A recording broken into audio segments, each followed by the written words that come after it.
बिस्मिल्लाहिर्रहमानिर्रहीम, अस्सलाम वालेकुम, वेरी गुड मॉर्निंग। मैं हूं माया खान और मैं हूं शाहज़ेब अहमद और आप हमें देख रहे हैं 92 पर सुबह सवेरे पाकिस्तान के जरिए। हम आपकी जिंदगी में नई नई खबरें, हेडलाइंस, टॉप स्टोरीज और क्या क्या हो रहा है। सबसे पहले अगर बात करें सबनामा में शाहजेब, तो हम लोग जब एक्चुअली प्रोग्राम आगाज करने वाले होते हैं तो हम लोग को बताना बड़ा जरूरी है कि हम आपस में खुद डिस्कस कर रहे होते हैं। खुद हमारा जो है ना वो तबादला ख्याल हो रहा होता है। क्या ख्याल है शाहजेब, ऐसा हो रहा है, ऐसा क्यों हो रहा है, इसके बारे में क्या करना चाहिए। लेकिन वही वाली बात है कि आप तक पहुंचाना ये हमारे फराइज की अदायगी में सबसे अव्वल तरीन हमारी तरजीह है।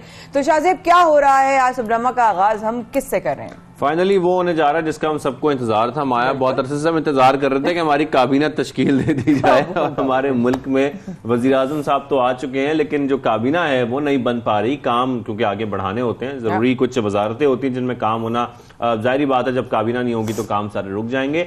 तो एक हम देख रहे थे कि हमारा मुल्क कहीं रुका रुका नजर आ रहा था, लेकिन जब काबीना बन जाएगी तो यकीनी तौर पर काम आगे बढ़ेगा।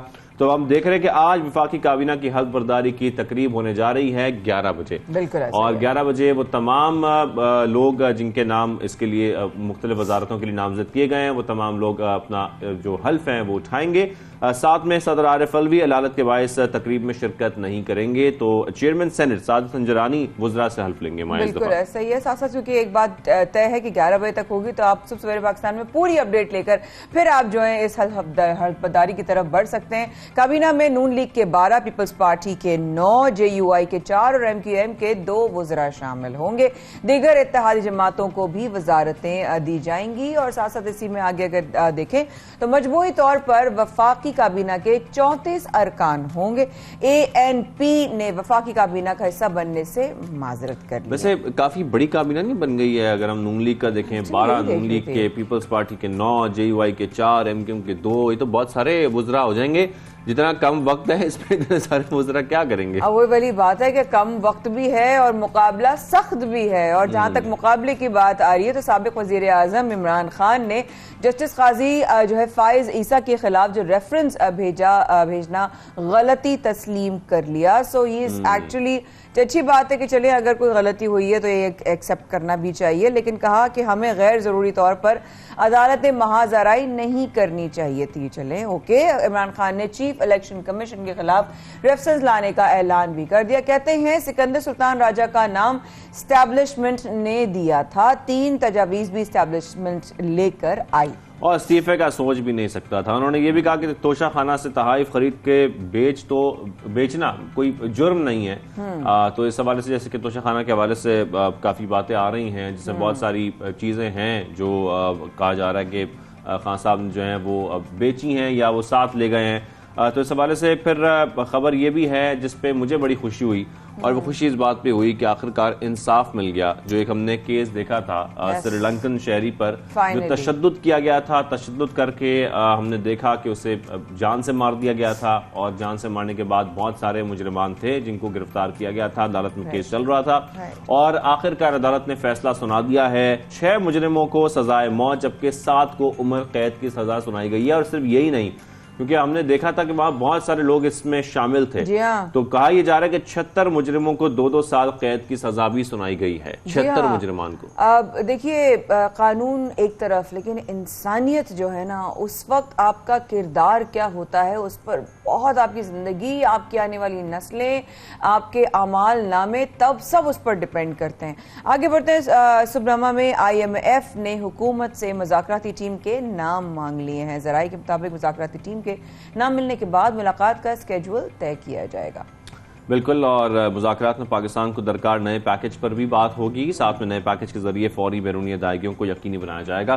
तो अब जाहिर है नई हुकूमत है, नए चैलेंजेस हैं, और IMF के साथ जो उनकी मुज़ाकराती टीम के साथ हुकूमत के मुज़ाकरात होंगे हम उम्मीद करते हैं कि मुज़ाकरात भी कुछ अच्छे हों, कुछ बेहतर हों, इसमें मुल्क के लिए जो मसाइल हैं ये ज़रा दूर हो जाएं इंशाल्लाह आमीन। शाहज़ेब, आपने सुबह एक ट्वीट शेयर की थी हमसे, हमारा जो पूरे ऑफिस का एक ग्रुप है हमारे मॉर्निंग शो का, शाहज़ेब ने एक ट्वीट शेयर की थी और वो मैं पढ़कर बड़ा हैरान हुई। मैं चाहती हूँ आप प्लीज सबसे शेयर आप समझोंगे कोई कराची की ट्वीट है। हाँ, मैं एक्चुअली फॉर अ सेकंड यही समझी कि कराची में शायद हुआ है। नहीं, ये बिल्कुल कराची की ट्वीट नहीं है। जिस खबर के बारे में हम आपको बता रहे हैं ये लंदन में हुआ है और आमिर खान बॉक्सर जो कि बड़े मशहूर बॉक्सर हैं और उनके बारे में अक्सर हम बहुत सारी खबरें भी सुनते हैं, बड़े हम देखते हैं हाईलाइट्स पे रहते हैं आमिर खान साहब। लेकिन हुआ कुछ यूं कि वो अपनी एहलिया के साथ सड़क क्रॉस कर रहे थे लंदन में और हुआ कुछ यूं कि वहां पर अचानक 2 अफराद आए और उन्होंने बंदूक तान ली उनके ऊपर और उनकी जो घड़ी थी, बड़ी महंगी घड़ी थी, वो उनसे उतरवा कर ले गए। तो उनको इस तरीके से लूट लिया गया। लेकिन उन्होंने अपने ट्वीट में लिखा है कि अल्हम्दुलिल्लाह हम दोनों महफूज रहे। इस एक्सपेक्ट नहीं कर सकते ना, क्योंकि मैं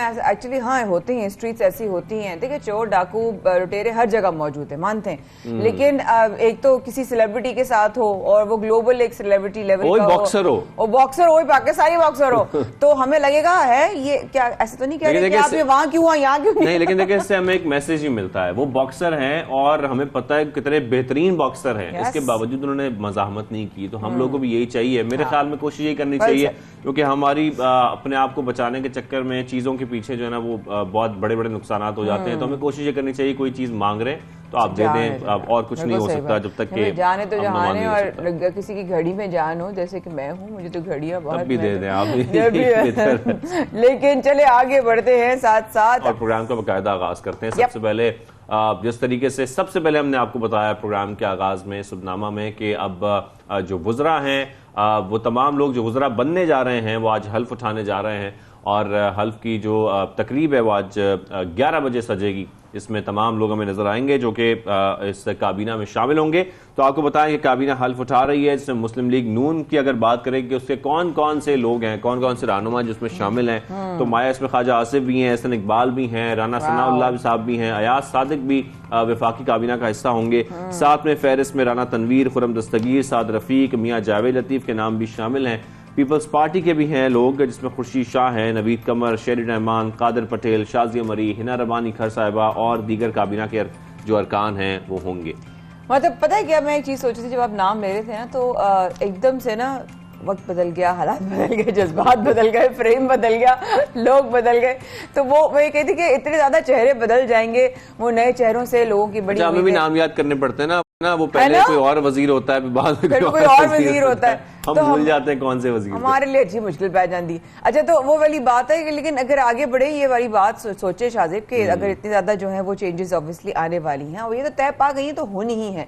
हमें कितना चेंज होना है, हमें कितना इवॉल्व होना है, और बात जब वहां आकर निचोड़ पैदा होता है, जब ये तमाम लोग जो हैं वजारतें हासिल कर लेंगे, इनके पास पावर्स आ जाएंगी अपने अपने लिमिटेशंस के अंदर, तब ये क्या करेंगे? सवाल बिल्कुल, तब तो इनकी परफॉर्मेंस इसलिए बिल्कुल माया सही कह रही है, मैटर इसलिए भी करती कि ये टाइम बड़ा क्रूशल है और ऐसा टाइम है जब इलेक्शंस भी होने की बातें हो रही हैं, वक्त भी कम है।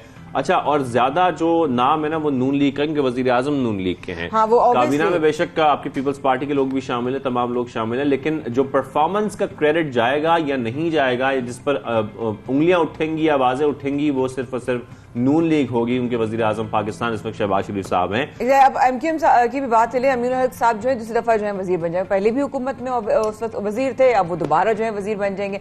इस बार उनके हिस्से में कौन सी वजारत आएगी ये अभी तय नहीं पाया। बिल्कुल, एमक्यूएम जो भी हुकूमत होती है उनके डेफिनेटली होते हैं। सब्जवारी भी जो है वो डेफिनेटली उनको जो एक मिनिस्ट्री मिलेगी, वो कौन सी मिलेगी वो भी आपको पता चलेगा। काफ लीग के तारिक बशीर चीमा भी वजीर बनेंगे। ANP ने माजरत कर ली है। देखो, ANP ने माजरत कर ली है। साथ में जैसे कि हमने आपको बताया कि सदर आरिफ अलवी जो है वो अदालत के बाइस तकरीब में शिरकत नहीं करेंगे, तो जो चेयरमैन सेनेट हैं सादिक संजरानी साहब, वो वज़रा से हल्फ लेंगे। तो हमें इसी मामले पर बात करने के लिए ज्वाइन किया तज्जियाकार और कानूनी माहिर हैं हैदर वहीद साहब। हैदर वहीद साहब को खुशामदीद कहेंगे। हैदर भाई, सबसे पहले तो मैं आपसे ही जानना चाहता हूँ, ये जो पोजीशंस हैं मुल्क की सियासत और खासतौर पर अवामी मफाद के फैसलों के लिए कैसी हैं? ये नाम आपने यकीन तौर पर सुने होंगे, कैसे लग रहा है आपको? देखें, ये एक जो है गैर मामूली सिचुएशन ज़रूर है, लेकिन पाकिस्तान का आइन जो है वो उसमें ये बात तय है कि चीफ एग्जीक्यूटिव जो है वो प्राइम मिनिस्टर है और उसकी एडवाइस जो है वो अनलेस के कॉन्स्टिट्यूशन में उससे बरक्स बात की गई हो, अनलेस के इनहेरेंट कॉन्स्टिट्यूशनल पावर प्रेसिडेंट की खुद की हो। जहां भी एडवाइस की बात की जाती है प्राइम मिनिस्टर की, तो वो बाइंडिंग होती है और उस एडवाइस के मुताबिक ही चलना पड़ता है प्रेसिडेंट को। तो ये कुछ ताखीरी मामला तो जरूर हो सकते हैं और इससे कॉन्स्टिट्यूशनल क्राइसिस कोई लंबा चौड़ा नहीं होगा इंशाल्लाह। और मेरे ख्याल से एंड में जो है कोर्ट्स भी यही रूल करेंगे कि वजीर आजम की एडवाइस बाइंडिंग है और सदर ने फॉलो करनी है और ये गवर्नर साहब जो है वो बिल्कुल हटा दिए जाएंगे। अच्छा हैदर भाई, ये बताइएगा कि इस वक्त ज्यादा इख्तियार किसके पास हैं? वजीर आजम के किन इक़दामात की राह में सदर मुमलिकत रुकावट है? देखें, इख्तियारात जो हैं वो डेफिनेटली वजीर आजम के पास ही हैं और सदर मुमलिकत जो हैं वो उनकी राय के पाबंद हैं। सिर्फ जो प्रेसिडेंट की कुछ पावर्स ऐसी होती हैं जो महज प्रेसिडेंट की हैं, जिसमें अमल मदाखलत नहीं होती वजीर आजम की, उस हद तक सदर की पावर होती है और वो पावर बहुत ज़्यादा कोई मौसर नहीं होती। लेकिन क्योंकि नोटिफाई और फाइनल सिग्नेचर की पावर फिर भी कई उमूर पे प्रेसिडेंट की है और हालांकि एडवाइस बाइंडिंग होती है प्राइम मिनिस्टर की, लेकिन फिर भी आखिरी सिग्नेचर और नोटिफिकेशन जो है वो करना फिर भी प्रेसिडेंट ने पड़ता है। तो एक इम्पॉर्टेंट आखिरी लेग जरूर है कि जिसकी को ताखीर के हवाले से प्रेसिडेंट जरूर इस्तेमाल कर सकते हैं, बट ऐसा इस्तेमाल बदनीयती पर मबनी समझा जाएगा और वक्त की बात होगी। अच्छा। एंड में वजीर आजम की एडवाइस बाइंडिंग है और वही फॉलो होनी है। अच्छा जी, सही सही है। तो भाई साहब, नई हल्का बंदियों पर पीटीआई बहुत तनकीद कर रही है। आप अभी देख रहे हैं कि नई हल्का बंदियां भी बहुत जल्द हो जाएं और मर्दमशुमारी भी हो जाए? देखें, हल्का बंदियां जो है उनमें वक्त लगेगा और अगर हल्का बंदियां जो है वो अब इलेक्शन एक तरफ पीटीआई कह रही है फौरन करवाएं और दूसरी तरफ हल्का बंदियां जो है वो जाहिर है वो चाहते हैं कि इस गवर्नमेंट के अंडर ना हो। हालांकि करने वाली तो बॉडी ईसीपी है, लेकिन वो चाहते हैं जिस तरह से मामलात हैं वो इस गवर्नमेंट को ज्यादा कोई मौका इस तरह का ना मिले और इलेक्शंस फिल फॉल और फौरी तौर पे हो जाएं। ये वाली हुकूमत देख रही है कि मोमेंटम कुछ खान साहब क्योंकि पकड़े हुए हैं, तो शायद वो चाहती है कि कुछ ऐसा वक्त गुजर जाए कि खान साहब का ये जो मोमेंटम है और ये जो नया जोश और वलवला है अवाम में कि उन्हें शायद गलत निकाला गया, तो वो सबसाइड कर जाए और शहबाज शरीफ लेड जो ये हुकूमत है ये दिखा सके कि परफॉर्मेंस में, महंगाई में, गवर्नेंस में, प्रोजेक्ट्स में वगैरह इसकी परफॉर्मेंस जो है वो बहुत बेहतर है और लिहाजा जो है वो जितना देर से इलेक्शन होंगे उतना इस हुकूमत के लिए फायदा होगा अगर वो इस तरह सोचती है। अच्छा हैदराबाद, क्योंकि गवर्नर सिंध भी जो है वो इस्तीफा दे चुके हैं और गवर्नर पंजाब को हटाने के ऊपर जो है वो ऑब्वियसली हुक्म जारी हो चुका है, तो क्या गवर्नर साहब के इनके हटने से क्या हुकूमत मजबूत हो जाएगी? क्या उसकी सिचुएशन थोड़ी सी और जो है वो स्टर्न हो जाएगी? आप क्या समझते हैं, स्टेबल हो जाएगी? देखें, गवर्नर्स अगेन लाइक प्रेसिडेंट जो हैं उन पे बाइंडिंग होती है एडवाइस, लेकिन आखिरी सिग्नेचर कई चीज़ों पे क्योंकि उनका होता है तो वो दरारें इस तरह डाल सकते हैं, डिलेज करवा सकते हैं, कोऑर्डिनेशन में इशू होता है और कुछ चीज़ों में जाहिर है कि उनके अपने इख्तियारात भी होते हैं और उनके एक फंड्स भी होते हैं। तो गवर्नर का जो है वो साथ होने से एक और पॉलिटिकल फ़ायदा ये होता है कि अमूमन गवर्नर हाउस को, जो कि सियासी दफ्तर नहीं है लेकिन सियासी पार्टियाँ अपनी सियासत के लिए इस्तेमाल करती हैं, तो जो सिंध का अगर गवर्नर नून लीग का आ जाता है तो वो सिंध में अपनी सियासत अब गवर्नर हाउस के थ्रू करना शुरू हो जाते हैं। बिलफर्ज एक बात कह रहा हूँ मैं, तो इस लिहाज से इम्पोर्टेंट होता है कि गवर्नर और सीएम अगर सेम पार्टी के हों तो फिर इस तरह का इख्तलाफ जो है वो नहीं हो पाता। लेकिन आईनी तौर पे गवर्नर के इख्तियारात बहुत महदूद हैं और चीफ मिनिस्टर ही एग्जीक्यूटिव होता है प्रोविंस का। अच्छा, साथ में हैदर भाई साहब, हम तोशा खाना पर बहुत शोर देख रहे हैं इस वक्त, खासतौर पर साथ में फॉरेन फंडिंग केस भी है। ये दोनों केसेस आप क्या समझते हैं जिस पर शोर मचाया जा रहा है इस वक्त हुकूमत की जानिब से, ये इमरान खान साहब के लिए कोई मुश्किलात बढ़ा सकती है? देखें, एक तरफ तो इसमें कोई शक नहीं है कि फॉरेन फंडिंग केस में पार्टी की डिस्क्वालिफिकेशन की हद तक भी बात जा सकती है, डिपेंडिंग ऑन के किस बुनियाद पे फैसला आता है और क्या क्या चीज़ें जो है वो उनकी पकड़ी जाती हैं, अगर पकड़ी जाती हैं।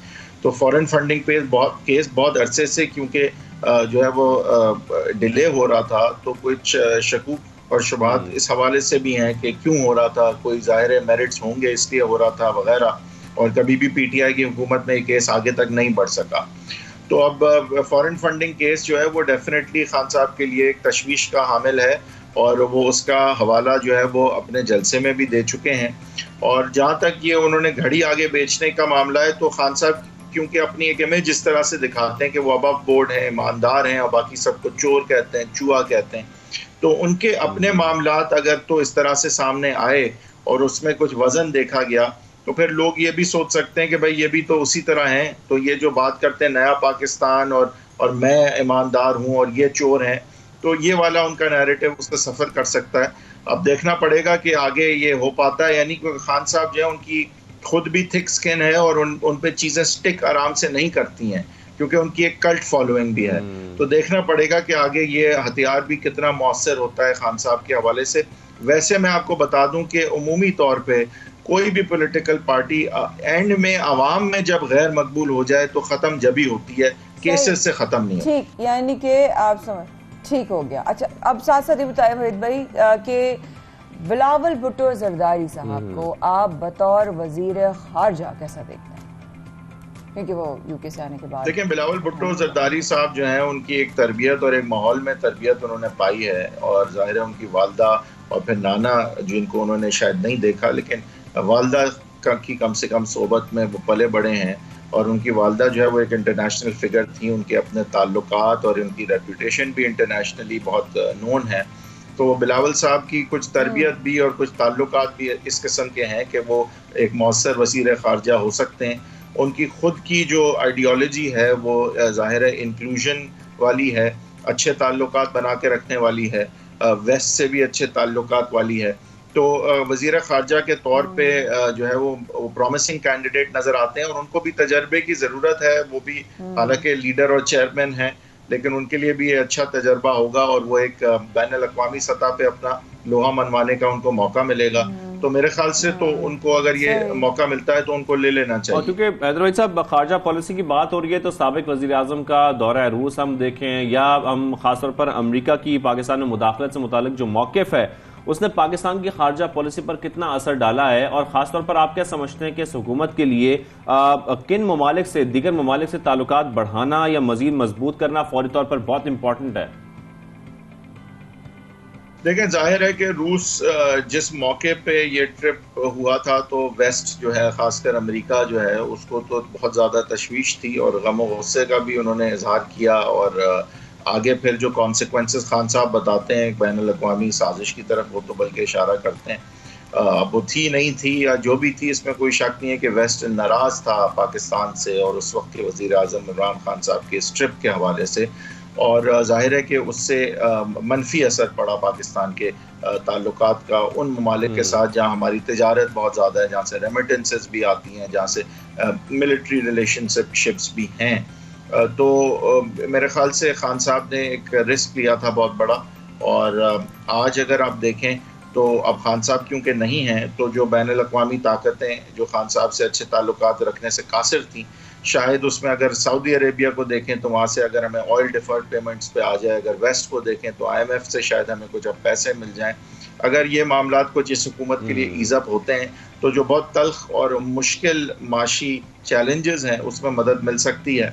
ये बैनुल अक़वामी साजिश तो अभी तक बिल्कुल भी प्रूव नहीं हुई, और ISPR ने भी इसको डिनाई किया है, लेकिन बावजूद इसके अवाम में ऐसा नहीं है कि इस बात को पजीराई नहीं मिल रही। आगे जाके ये कितना असरअंदाज हो सकता है हमारे बैनुल अक़वामी ताल्लुकात के हवाले से, खासकर अमेरिका, बिकॉज अमेरिका का तो नाम लेके खान साहब बहुत बबांगे दौल इस बात को दोहराते हैं कि उनकी मुदाखलत ही नहीं बल्कि साजिश का वो हिस्सा थे। तो मेरे ख्याल से ये आने वाला वक्त बताएगा। खान साहब क्योंकि हुकूमत में नहीं है, तो इसलिए बहुत ज़्यादा असर ताल्लुकात पर पड़ना नहीं चाहिए, क्योंकि उनके राइवल अब जो हैं वो सैडल में हैं और वही फैसले करेंगे इन ताल्लुकात के हवाले से। अच्छा हैदर भाई, फिर ये बता दें कि नई हुकूमत को आपके ख्याल में कितने अरसे में इलेक्शन करानी चाहिए? ये बड़ा खतरनाक सवाल पूछ लिया आपने। देखिए, पहले तो कुछ लग रहा था कि जल्दी करवा देने चाहिए, अब खान साहब के पास कुछ सियासी मोमेंटम है। मेरे ख्याल से हुकूमत को ये देखना चाहिए कि आने वाले बजट और आने वाले वक्त में जो इस वक्त पाकिस्तान के पास जो है वो गैस और बाकी चीज़ों की भी कमी है, और साथ साथ जो है वो बैलेंस ऑफ पेमेंट्स में भी हमारे डेफिसिट बहुत बढ़ता जा रहा है, डेट बहुत बढ़ता जा रहा है। अगर इसी इंटरनेशनल प्राइसेस और ऑयल प्राइसेस पे भी हमारा इतना कोई ज़ाहिर कंट्रोल नहीं है, तो इस सूरत हाल में अगर हमें IMF से अच्छी डील नहीं मिलती या सऊदी अरब हमें ऑयल डिफर्ड पेमेंट्स में नहीं देता और चाइना अपना 9 बिलियन का गालिबन अगर लोन है उसको रिस्ट्रक्चर नहीं करता या इनमें से कोई चीज़ अगर आगे पीछे होती है तो फिर तो इनको चाहिए जल्दी इलेक्शन करवा लें, वरना ये मेरे ख्याल से एक डोज मिलेगा जिससे कहीं डॉलर की कीमत और अशिया की कीमतों में भी कोई रिलीफ शायद मिल सकती है। पेट्रोल अगर डिफर्ड पेमेंट्स पे आ गया बिलफर्ज, तो मेरे ख्याल से कि अगर तो कहीं से हालात वो देखते हैं कि बेहतरी की तरफ जा सकते हैं तो फिर तो डेफिनेटली ये उन्हें 1.5 साल पूरे करने चाहिए, वरना ये मलबा जो है वो खान साहब की मईशत का अपने सर लेना तो मेरे ख्याल से कोई दानिशमंदाना बात नहीं होगी। बिल्कुल, अगर वो समझते हैं कि 1.5 साल में वो सब कुछ संभाल सकते हैं तो ही देखा जाए, नहीं तो सारा मलबा जो है ना वो पिछली हुकूमत का भी इनके ऊपर आ जाएगा, ऐसा ही है। Thank you very much. कानूनी माहिर हैदर वहीद साहब हमारे साथ मौजूद थे और तज्जिया दे रहे थे अपना, खासतौर पर जो उस वक्त मुल्क के हालात बन चुके हैं, नई हुकूमत आ चुकी है, नए वज़रा भी आने वाले बहुत जल्द, खासतौर पर आज हल्फ उठाने वाले हैं, तो क्या होने जा रहा है आज वो भी आपको अपडेट करते रहेंगे इस तरीके से। लेकिन यहाँ पर छोटी सी ब्रेक लें, ब्रेक के वापस आते हैं।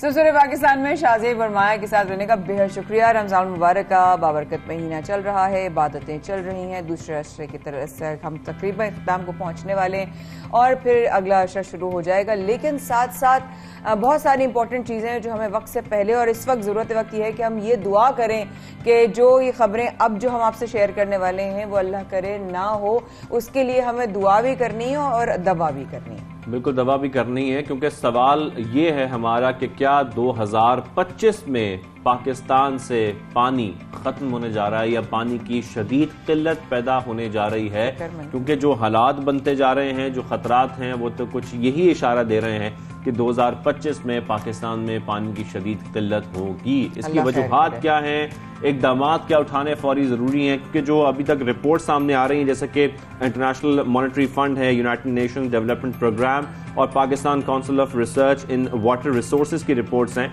उसके मुताबिक पाकिस्तान दुनिया का तीसरा पानी की सबसे ज्यादा किल्लत का शिकार मुल्क है, ऑलरेडी है। शदीद फिक्र में डालने वाली बात बता दी है शाहजेब आपने कि अगर 2025, आज हम 22 में हैं, 23, 24, 3 साल की दूरी पर है 2025, 3 साल बाद पाकिस्तान में पानी पीने के लिए नहीं होगा। देखिए माँ, ये है वो काम करने वाले, हम लोग हर वक्त सियासत में इसके पीछे उसके पीछे जल से जुलूस ये सब कुछ करते रहते हैं, हुकूमतें तब्दील होती रहती हैं, लेकिन जो करने वाला काम है कि मुल्क में जो बिजली की सूरत हाल है, मुल्क में पानी के जो रिजर्वायर्स हैं, जो पानी की किल्लत पैदा हो सकती है, वो कितनी इंपॉर्टेंट है इस वक्त, इस पर ध्यान देना कितना जरूरी है। इस रिपोर्ट में और भी बहुत सारी चीजें बताई, साथ में अभी आपको बता देते हैं कि पानी की किल्लत से खवातीन मजीद जो है वो गैर महफूज हो रही हैं। उसके और भी बहुत सारे रीजन हैं, लेकिन जो सामने है वो ये है क्योंकि जब पानी पीने का जो है आसानी से जो है मुयसर ना हो तो ये जिम्मेदारी खवातीन पर डाल दी जाती है। आपको पता है कि उनके कंधों पर जिम्मेदारी आ जाती है, वो घर से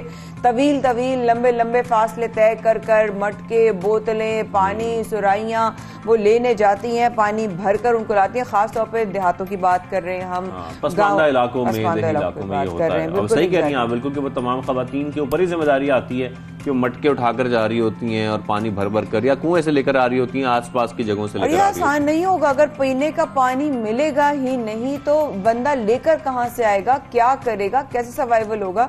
मुझे तो आपने बड़ी फिक्र में डाल दिया शाहजेब। वैसे एक बात है कि कराची में तो ये ऑलरेडी काफी मसाइल हैं, पानी अभी भी हम सारा पानी खरीदते हैं, चाहे घर के इस्तेमाल का हो चाहे पीने का हो, हर किस्म का पानी खरीदना पड़ता है। लेकिन अगर हम कुछ पीछे चले जाएं तो पानी, हमें हर किस्म का पानी 72% ऑफ हमारे पाकिस्तान की खवातीन को भर कर लाना पड़ता है पानी शाहजेब, 72। लेकिन अब इसकी वजूहात और इसके जो खतरात हैं, इसके जो इकदामात हैं, इस पर बात करना बहुत जरूरी है। तो हमें ज्वाइन किया माहिर माहौलियात वाटर एक्सपर्ट आफिया सलाम साहिबा ने। आफिया साहिबा आपको खुशामदीद कहेंगे, गुड मॉर्निंग टू यू।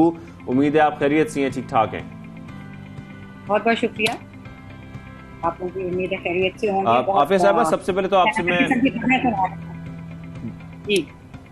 जी आफिया साहिबा, सबसे पहले तो मैं आपसे ये जानना चाहता हूँ कि पाकिस्तान में साफ पानी का उसूल मुश्किल क्यों होता जा रहा है, वजूहात क्या है? कि ये वजूहात समझने के लिए अगर जब आप इस तरह के कोई माहौलियाती जिसको हम कहते हैं ना नेचुरल रिसोर्स बेस्ड चीज़ के ऊपर आप जब बात करने चाहते हैं, तो मैं ज़रूर ये आपसे दरख्वास्त करूँगी कि साथ साथ हमारा पॉपुलेशन का ग्राफ भी दिखाया जाए। तो इस क्यों का एक जवाब तो आपको उसी ग्राफ को देख के मिल जाएगा। जब आपके पास महदूद वसाइल हो और उसके ऊपर आबादी का दबाव हो, तो पर कैपिटा हर जो एक पीकस जो कहा जाता है किसी भी कुदरती वसाइल में जो दस्तयाबी है उसमें कमी आती जाएगी। और पानी की जो कमी की बात हो रही है वो इस इसमें तनाज़ुर में होती है। ये नहीं कि पानी आना ख़त्म हो गया है। क्लाइमेट चेंज के असरात ज़रूर होंगे, पानी की कमी या बेशी, ये दोनों चीज़ों में आपको नज़र आएंगी। लेकिन आप देखिए कि आबादी की बढ़ती हुई रफ्तार की वजह से ये जो कमी का आपको एक फिगर दिया जाता है कि 2025 में आप देखिए कि हमारे पॉपुलेशन कहाँ से कहाँ चली जाएगी, तो उसके जो उन्हीं महदूद वसाइल हैं उनके ऊपर क्या स्ट्रेसेस होंगे।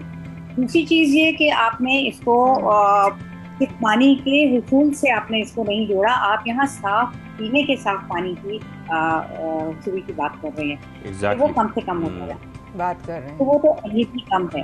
देखिए आपने अभी कहा था कि कोई 75% आबादी औरतों की ऐसी है जो कि ये पानी लेने के लिए जाती है। वो पानी की रसाई एक चीज है और साफ पानी का हुसूल बिल्कुल साफ पानी पीने के उनको पानी मिलता है, अगर वो जौहरों या कुओं से या तालाब से या दरिया से या कहीं वो जो आपकी नहरें हैं वहाँ से पानी जो लेकर आती हैं वो पीने का साफ पानी नहीं होता, वो बस पानी होता है। अब ये उनकी मजबूरी है कि उनको पीने के लिए भी वही मिलता है, जानवरों को भी फूड मिलता है। तो हमें ये भी देखने की जरूरत है कि साफ पानी हम किसको कहते हैं, कि वो क्या वो सिर्फ पाइप वाटर है जो हम कराची जैसे शहर के लोग या जो बड़े शहर जहाँ पे आपके पानी की सप्लाई स्कीम्स हैं, वहाँ के लोग कितने लोग एतबार करते हैं उस पाइप से पानी आने पे, और उसको क्या वो साफ पानी पीने के तौर पर मतलब पीने का पानी समझते हैं? कितने लोग हैं जो कि नल को मुंह लगा के पानी पी लेते हैं बगैर किसी खौफ? कितने लोग हैं? सही बात। पीने साफ पानी का ये बिल्कुल सही कह रही हैं। तो अब ये एक बहुत ही स्कूल में हम पी लिया करते थे पानी और हमें पता ही नहीं होता था, फिक्र ही नहीं होती थी हम लोगों को कि हम पानी पी रहे हैं। नलका खोलते थे, पानी पी लिया करते थे। लेकिन आज वाकई सही कह रही हैं, हम ऐसा सोच भी नहीं सकते। नई नस्ल तो बहुत दूर की बात है, हम ही डर जाते हैं भाई कहीं पीना लेना तो हमने कहीं बाहर का पानी तो नहीं पी लिया, कहीं नल के पानी में धुले हुए तो नहीं है। हमारे पास मेहमान आते हैं आफिया जी, वो इतने there scared to you know the extreme के पानी ये बर्तन किसमें धुला हुआ है, क्या इसमें जो खाने में जो जिस पानी डाला गया है वो कौन सा पानी डाला, खौफ का आलम अलग है। जी आफिया जी, तो इसमें देखिए ये जो आप लोगों ने जो एक ये उठाया है एक मसला, इसके ऊपर बहुत ज्यादा फोकस करने की जरूरत है। क्योंकि अगर आप देखिए जो एक MDGs थे जो कि हम उससे भी फेल हो गए थे, उसमें पानी के मुताबिक जो MDG था वो पानी की रसाई करता था। लेकिन जब वो उनका वो अरसा खत्म हो गया और उसके बाद सस्टेनेबल डेवलपमेंट गोल्स आए, तो वो क्वांटिटी के बजाय क्वालिटी के ऊपर फोकस कर रहे हैं। उसमें था कि एक्सेस टू वाटर MDG में, अब है क्लीन वाटर, क्योंकि खाली पानी तक रसाई मसलों का हल नहीं है, बल्कि जिस किस्म के पानी की रसाई हो रही है वो उससे आपकी सेहत के बहुत से मसाइल बढ़ रहे हैं। हमारे यहाँ वाटर बोर्न डिजीजेस। तो फिर क्या किया जाए? देखिए बहुत सी चीजें हैं जो की जानी चाहिए, उसके ऊपर आवाज उठानी चाहिए। उसके लिए आप जैसे लोगों का हम शुक्रगुजार हैं कि आप जरिया बनते हैं आवाज पहुंचाने का। एक तो पानी की सफाई, शुक्रगुजार हैं, बहुत शुक्रिया। लेकिन देखिए पानी की सफाई के बारे में हमें बहुत ज्यादा हसास होने की जरूरत है। और सफाई के से मुराद ये नहीं है कि आपके पास जैसा भी पानी आ रहा है आप उसको चले उबाल के पी लें। उबाल के पीना जो है वो एक हल है, उसमें बहुत से आपके डाउन साइड हैं कि उसमें बहुत सी जो मादनियात नमकियात होती हैं जो आपके जिस्म के लिए जरूरी होती हैं वो आप लूज कर देते हैं अगर पानी को उबालते हैं, ठीक है। तो वो भी एक डाउन साइड है। दूसरा तरीका ये है कि जो आपको आजकल वो प्रोसेस बॉटल वाटर मिलता है वो महंगा है, वो जाहिर है हमारे जैसे मुल्क में उसको एक आपकी बिल्कुल होता है, आम लोगों के लिए नहीं है वो अफोर्डेबल।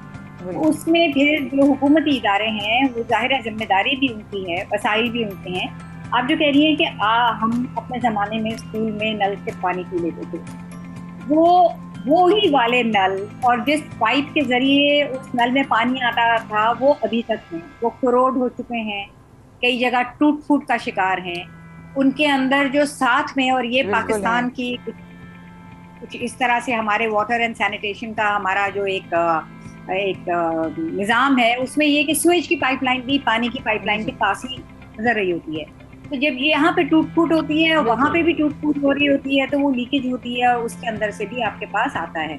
फिर हमारे यहाँ जो इंडस्ट्रियल वेस्ट है, जो एग्रीकल्चरल वेस्ट है, आपकी जाहिर है आप हमारे यहाँ केमिकल फर्टिलाइजर भी इस्तेमाल होती हैं, हमारे यहाँ कीड़े मार दवाएं भी इस्तेमाल होती हैं, हमारे ज़रूरी मुल्क है, ठीक है। उसके अलावा जो हमारी इंडस्ट्रीज लगती हैं उनका भी जो फजला है वो कहाँ जा रहा है, या इसको मॉनिटर किया जा रहा है? हम सुनते हैं कभी कभी कि जी इस पे फाइन हुआ, उस पर फाइन हुआ, लेकिन ये चीज के ऊपर बहुत ज्यादा तवज्जो देने की जरूरत है कि जो हमारे अच्छा आफिया साहिबा इस वक्त बिल्कुल आफिया साहिबा इस वक्त दो बातें हैं। एक तो ये कि उम्मीद करता हूं कि आप ये तमाम सजेशंस हुकूमत को भी देंगे कि हम चाहते हैं कि हुकूमत कुछ ऐसे इकदाम उठाए कि ये तमाम मसाइल फौरी तौर पर दूर हों और हमें 2025 में ऐसी शदीद किल्लत का सामना ना करना पड़े। सेकेंडली आप माहिर माहौलियात भी हैं, मैं चाहता हूँ कि जो हमारे घरों में पानी है, क्या हम इंडिविजुअली भी कोई ऐसी कोशिश कर सकते हैं कि हम पानी को साफ बना लें और अपने पीने के काबिल बना लें? कुछ ऐसे हम घरों में भी इकदाम उठा सकते हैं, कोई ऐसी पॉसिबिलिटी है? देखिए, एक तो जैसे मैंने जिक्र किया था, सिंपलेस्ट जो हर एक ही करता है, तकरीबन पानी उबाल लेते हैं, वो साफ हो जाता है, इसमें कोई शक नहीं है। लेकिन उसमें जो मैंने कहा उसका एक डाउन साइड यही है कि उसमें कुछ जो नमकियात और मादनियात हैं वो आप लूज कर देते हैं। अच्छा, इलाकों में एक और तरीका है जो हमारे यहाँ एक रिवायती तौर पे उसको इस्तेमाल किया जाता रहा है, वो मटका फिल्टर है। वो एक बिल्कुल सिंपल सी तरीका होता है। मटके के अंदर वो तह बिछाते हैं उसकी कंकरों की मुख्तलिफ साइज की, और ये एक नेचुरल प्रोसेस है, उससे वो निकल के पानी साफ आता है। लेकिन वायरसेस का वो इलाज नहीं है, वो सिर्फ बैक्टीरिया और जो आपके जो गदलापन है उसको साफ करेगा, जो आपके जर्रात होते हैं उनको वो निकाल देगा, पानी आपको क्लियर नजर आएगा। ये एक ऐसी तरीका है जिसको इस्तेमाल हमारे कई गाँव के इलाकों में किया जाता है। सबसे बड़ी बात तो यही है कि आप देखें कि आपके टैंक में कौन सा पानी आ रहा है, वो कैसे साफ हो रहा है। टैंक की सफाई तो की जा सकती है, जो अपनी हद तक, आपने कहा ना हम अपनी जाती हद तक क्या कर सकते हैं, एक फर्द क्या कर सकता है, तो फर्द के लिए जरूरी है कि वो इस तरह की चीजों के लिए पहले तो बहुत ज्यादा ध्यान दे कि पानी के जरिए बहुत ज्यादा बीमारियां फैलती हैं, तो पानी की सफाई का इंतजाम देखिए एक फर्द ये भी कर सकता है। एक फर्द से ही आपका एक माशरा बनता है, मोहल्ला बनता है। वो अपने मोहल्ले की जो कमेटीज हैं वहाँ पे देखें कि वो किस जगह पे पाइप में अगर कोई खराबी है तो वो जो म्यूनिसिपल के इदारे हैं वहाँ आवाज लेके जाएं, हुकूमती इदारों के साथ एंगेज करें। अकाउंटेबिलिटी का भी जो एक अमल है वो एक फर्द से ही होता है। जब हम आवाज नहीं उठाएंगे ना फर्द के तौर पे, फिर ये मसाइल हल हम सबको आवाज उठाने की जरूरत है। बिल्कुल, और आप हमें प्लीज ज्वाइन करते रहिएगा और हमारी रहनुमाई करते रहिएगा, और जहाँ जहाँ आपको शाहजेब, मेरी और हमारी टीम की जरूरत पड़े आप हमें जरूर आवाज दीजिएगा। आफिया जी, ये बड़ा जरूरी काम है, क्योंकि 3 साल के बाद अगर हमारे पास पीने का साफ पानी नहीं होगा तो ये बहुत फिक्र करने की बात है।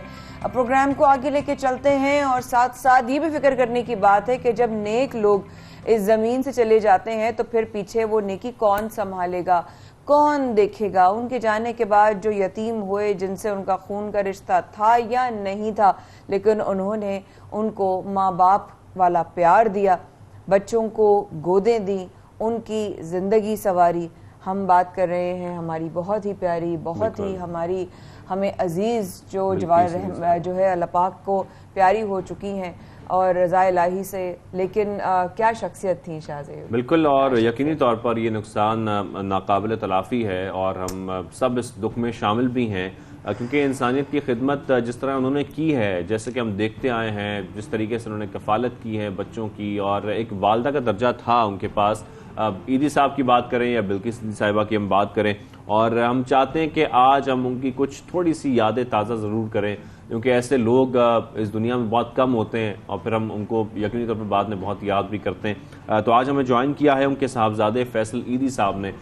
फैसल ईदी साहब से हम बात करेंगे। फैसल भाई अस्सलाम वालेकुम। अल्लाह आपको सब्र दे, सबसे पहले तो हम यही दुआ करते हैं। और यकीनन नाकाबिल तलाफी नुकसान है ये ऐसा नुकसान है जो कभी भी जो है वो पूरा नहीं हो सकता। पहले अब्दुल सत्तार ईदी साहब, उसके बाद में देखा कि अब बिल्किस ईदी साहिबा दुनिया से रुखसत हो गई, उनकी जिम्मेदारियां आप पर आ गई हैं और कैसे उनके इस मुश्किल सफर को आगे बढ़ाएंगे आप, और क्या कहना चाहेंगे आप खास तौर पर? देखें, ईदी साहब का इंतकाल जब हुआ था ना तो इतना हमें भारी बहुत लगा था कि ईदी साहब जैसी शख्सियत हमें छोड़ के चलेंगी, लेकिन काम काज इतना बड़ा नहीं था, हमें परेशानी नहीं हुई संभालने में। इसकी वजह ये थी कि मम्मी हयात थी, मम्मी ही सारा। ईदी साहब के ज़माने में भी मम्मी जो है वो जितने भी ईदी होम्स हैं पाकिस्तान के 17 ईदी होम्स हैं, उनकी जो है वो ज़रूरतें पूरी करना, उनको कपड़े भेजना, उनके यहाँ सामान भेजना, चीज़ें बच्चों की, बड़ी लड़कियों की, लड़कों की, बड़ी उम्र के बुजुर्गों की, उनको फ्रूट तैयारियां, सारी चीज़ें, ईद की तैयारियां करवाना, शादी हो रही हो किसी बच्ची की इनमें तो उसकी 80%, मेरे कहने का मकसद है 80-90% काम जो है वो मम्मी करती थी। ईदी साहब के ज़माने में भी हम तो सिर्फ यहाँ पे बैठ के रखवाली करते थे और हिसाब किताब करते थे, बाकी सारा काम जो है वो 90% वो करती थी। उनके ईदी साहब के जाने से इतना हमें परेशानी नहीं हुई, मम्मी के जाने से हमें बहुत परेशानी का सामना है और हमें जो है वो हम कोशिश में लगे हुए हैं कि मम्मी की कोई जगह ले ले और ये पूरा नेटवर्क जो है वो इसी तरह चलता रहे।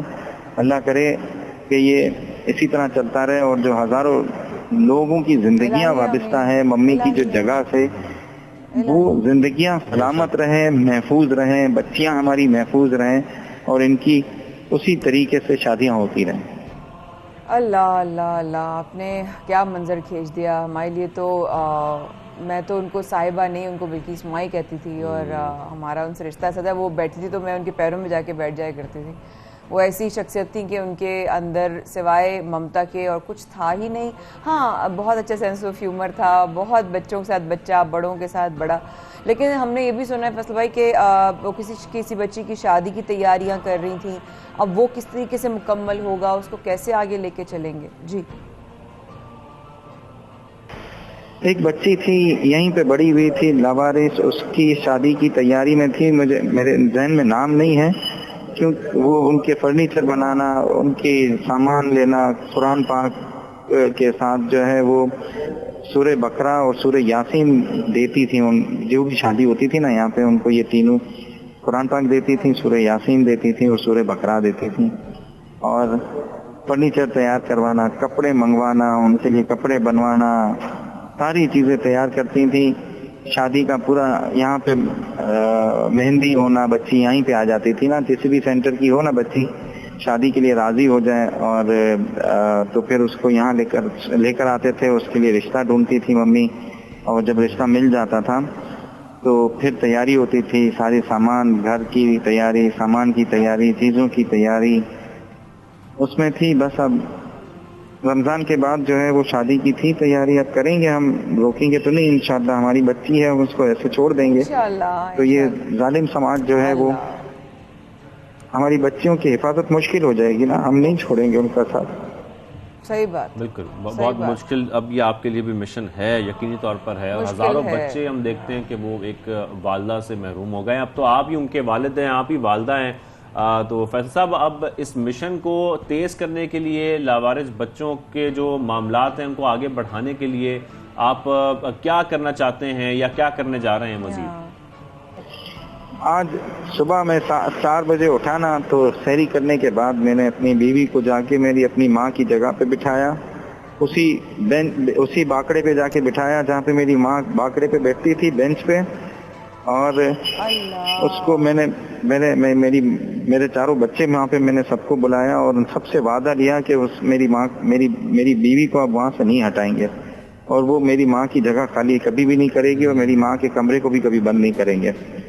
मैंने उनसे सबसे जो है वो वादा लिया है और मैं भी पूरी कोशिश करूँगा कि मेरी वाइफ जो है उनके साथ पहले भी काम करती थी और यहाँ का काम अब जो है वो संभाल लें, ताकि पूरे पाकिस्तान की जिम्मेदारी इनके पास आ जाए और ये हम अपने तरीके से जो मुमकिन हो सकेगा मदद करेंगे। और सारे बच्चों ने भी कहा है कि हम इसको अब इस जगह से नहीं हटाएंगे, मेरी बीवी को, सबा को। असल भाई, आपने हमसे क्या मंजर शेयर कर लिया कि बिल्किस माँ जहाँ बैठती थी और सारी जगह आपने उधर जो है वो भाभी को जाकर बिठाया। बहुत बड़ी बात आपने की है। हम ज़रूर, हमारी दुआएं साथ हैं, हमारी नेक तमन्नाएं साथ हैं आपके और भाभी के, बिकॉज आप जो हैं, आप लोगों ने जो है वो जिस तरीके से अब आपने जो मंजर कशी की है ना, हमारी दुआएं हैं ये कि हम जो है, क्योंकि हम बड़ी खुश नसीब नस्ल हैं कि हमने अपनी आंखों से ईदी साहब को और बिल्किस माँ को देखा। हमारी नस्लें जो आएंगी आगे आने वाली, वो कहेंगी अच्छा ईदी सेंटर इतना बड़ा नाम है। हम तो वो खुश नसीब लोग हैं जिन्होंने उन्हें अपनी आंखों से देखा। बहुत शुक्रिया फैसल भाई, अल्लाह ताला दुआ करते हैं आपकी तमाम ख्वाहिशात पूरी हों। थैंक यू वेरी मच, आपने हमें ज्वाइन किया सबसे पहले पाकिस्तान में। यहाँ पर छोटी सी ब्रेक लेते हैं, ब्रेक के वापस आते